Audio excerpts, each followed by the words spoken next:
তো আজি মই আলোচনা কৰিম সেশনাল এক্সামিনেশন 2023 এইটো মই ইয়াৰ কোশ্চেনটো আজি মই আলোচনা কৰিম। বিএ ফার্স্ট সেমিস্টারের হয় subject MDC 1 earth sciences.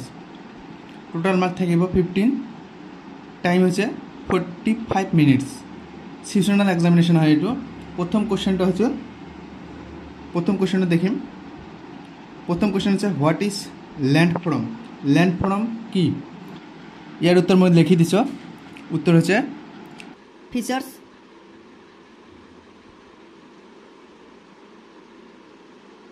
on the earth,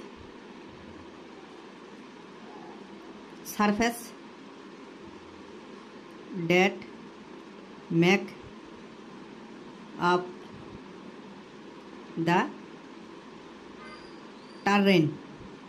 मैं एसएमएस माध्यम तो लिखी दिसे। एसएमएस माध्यम है पृथ्वी पृष्ठत थका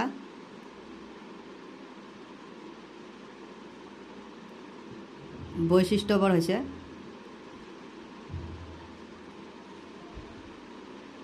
বৈশিষ্ট্যবোৰ যি পৃথিৱী পৃষ্ঠত থকা বৈশিষ্ট্যবোৰ যিয়ে ভূখণ্ড গঠন কৰে। ভূখণ্ড গঠন কৰে। ইয়াৰ পিছৰটা দেখিম।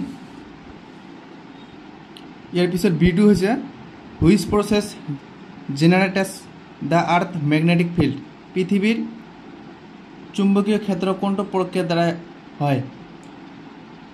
এইটো কিতাবত পাবা। আপোনালোক কিতাবটো ভালদৰে ৰিডিং কৰিলে পাবা। 3 নম্বৰ কোশ্চেনটো হৈছে পৃথিবীৰ খোলাটো ড্যাশ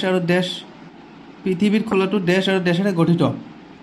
ইয়াৰ শুদ্ধ উত্তৰ হ'ব আগ্নেয়। মই ইয়াত লিখি দিছোঁ। এটা হ'ব আগ্নেয় আৰু আনটো হ'ব পলসুৱা শিল।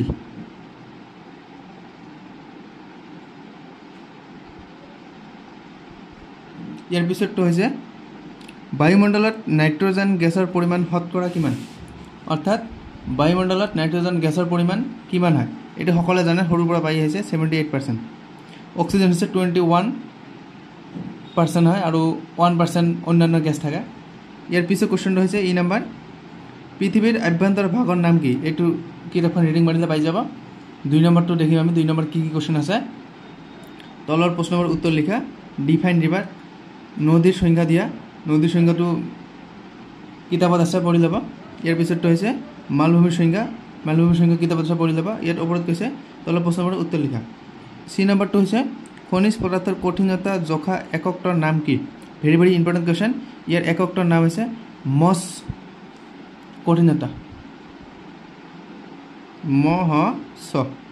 মছ কঠিনতা বা ইংৰাজীত কয় মছ MOSS হাৰ্ডনেছ HARDNESS মছ হাৰ্ডনেছ। ইয়াৰ পিছত শেষৰ কুৱেশ্যনটো হৈছে 3 নম্বৰ কুৱেশ্যন। এইটো হৈছে খনিজ পদাৰ্থৰ ভৌতিক চৰিত্ৰ সম্পৰ্কে লিখা। এইটো কিতাপত আছে। আৰু বি নম্বৰ হৈছে ল্যান্ডফৰ্মৰ প্ৰধান বৈশিষ্ট্যসমূহ কি কি। এইটো কিতাপত সুন্দৰকৈ দি আছে। ল্যান্ডফৰ্মৰ পৰিৱৰ্তন সম্পৰ্কে লিখা। এইটো কিতাপত আছে। গতিকে আজিৰ ভিডিঅ' হৈছে এইখিনিয়ে। যদি ভিডিঅ'টো ভাল লাগে তেনেহ'লে লাইক কৰিব আৰু এনেধৰণৰ সদায় নতুন নতুন ভিডিঅ' পোৱাৰ কাৰণে চেনেলটো ছাবস্ক্ৰাইব কৰিবলৈ নাপাহৰিব। বেষ্ট অফ লাক সকলোলৈ।